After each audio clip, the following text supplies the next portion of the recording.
Buenos días. Ah, Nuestra siguiente unidad de curso de bienes y personas es la relativa a la teoría jurídica de los bienes, ¿sí? Y dentro de esta teoría jurídica tenemos que comenzar hablando del patrimonio, ¿sí? En las leyes no hay por lo menos en el Código Civil de Hidalgo no hay un concepto, ¿sí? Los conceptos son doctrinales, ¿sí? El patrimonio es el conjunto de derechos y obligaciones de una persona susceptibles de apreciación pecuniaria y que constituyen una universalidad jurídica.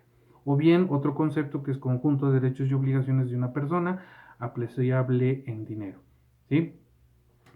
Ah, por como está legislado aquí en México, por lo menos, ¿sí? El patrimonio es un atributo de la personalidad, ¿sí? Luego entonces todas las personas tienen patrimonio, de acuerdo a la teoría francesa que es la que adoptamos aquí en México, ¿sí? Ahorita mencionamos la teoría alemana también, ¿sí? Luego entonces el patrimonio es como una esfera donde está todo lo que nos pertenece, todo lo que debemos, etcétera, ¿sí? Hay partes físicas, partes pecuniarias, partes morales, etcétera, ¿sí? Es toda una esfera de derechos y obligaciones que las personas tenemos. Ese como elemento, ¿sí? Ahora, tiene dos partes o dos elementos, ¿sí? El pasivo y el activo. ¿Sí? El activo son derechos y facultades, ¿sí? Que son derechos reales o de crédito, por ejemplo, ¿sí? Si tengo una propiedad, pues es un derecho real, o si tengo un derecho de crédito, es decir, tengo, por ejemplo, un pagaré que puedo ir a cobrar, bueno, pues ese es parte de mi patrimonio activo, ¿no? Y el otro elemento que es el pasivo, que son obligaciones y deberes, ¿sí? Que también son reales y son de créditos, ¿no? Si estoy del otro lado, es decir, de que tengo que entregar un bien o tengo que pagar algo, pues entonces eso es una parte pasiva de mi patrimonio, ¿no? Bien, del patrimonio hay principalmente dos teorías que tratan de explicarlo, una francesa y una alemana. La teoría francesa, o bien llamada también, o también llamada del patrimonio personalidad, o teoría clásica o subjetivista. Esta parte del hecho de que el patrimonio es parte de la personalidad, como ya había dicho, y es distinto de todo aquello que lo compone, ¿sí? Es decir, el patrimonio es una emanación de la personalidad. Por lo tanto, pues solo las personas podrían tener solo las personas pueden tener patrimonio, ¿sí? Es indivisible, todas las personas tienen un patrimonio, no se puede enajenar la totalidad del patrimonio, el patrimonio es una universalidad, ¿no? Estas y algunas otras características que tiene esta teoría francesa.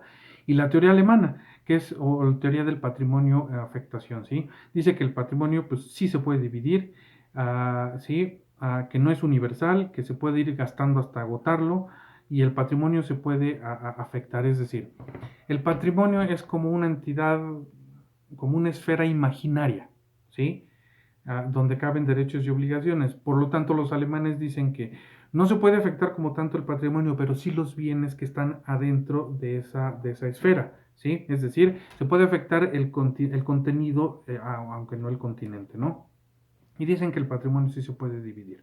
Bien, luego tendremos que revisar lo relativo ya a los bienes como tal, ¿no?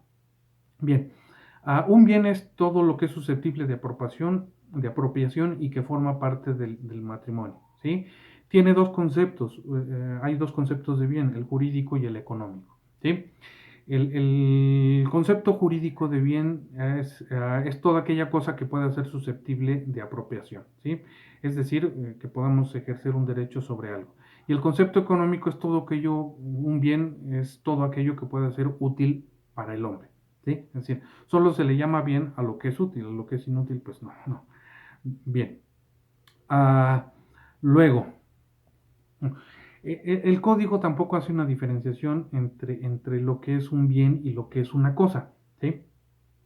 Pero diríamos que bien es un género y la cosa es una especie, ¿sí? Cuando una cosa es sujeta de apropiación, entonces se llama bien, ¿sí?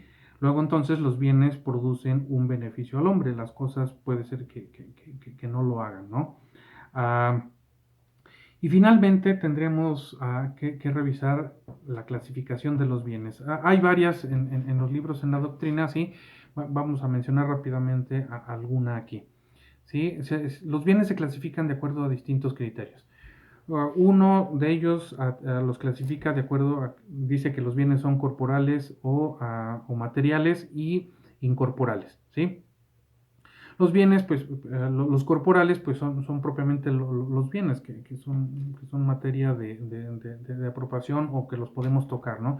Y y los incorporales son, por ejemplo, los derechos. El derecho que tengo a cobrarle a alguien, por ejemplo, ese es un bien que yo tengo, pero no es un bien material. Es un bien que no es corporal, vamos, ¿sí?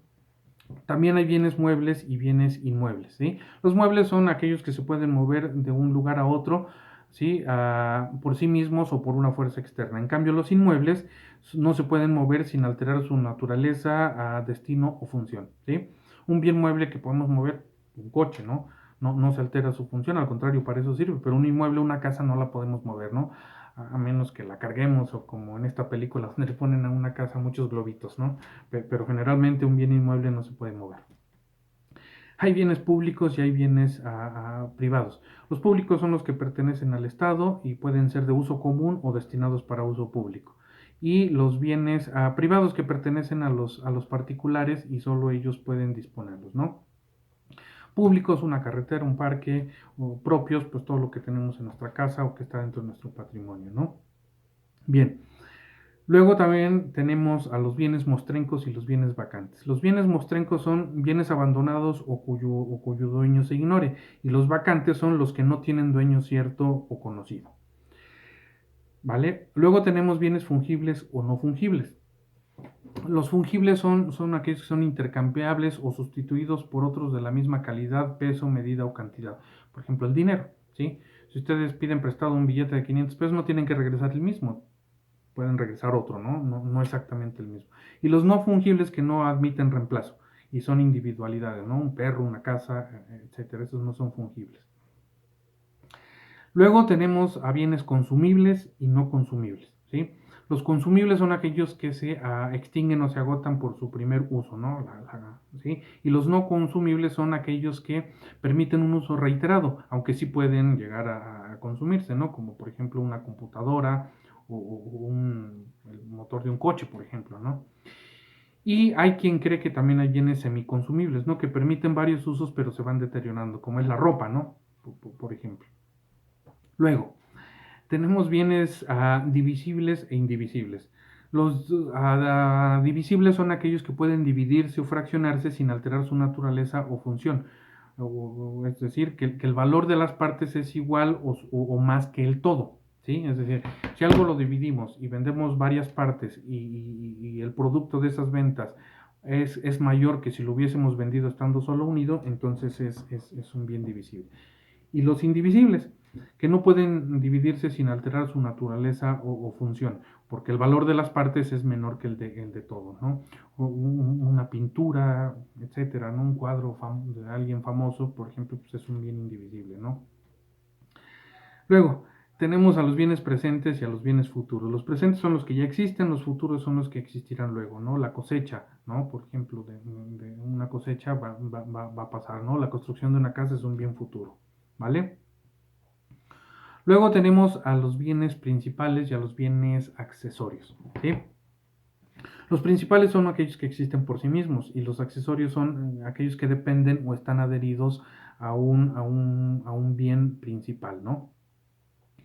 Ah, esta es una clasificación en general de los bienes. Yo espero que haya quedado un poquito más claro cuáles son unos, cuáles son otros, cuáles son las teorías del patrimonio, etc.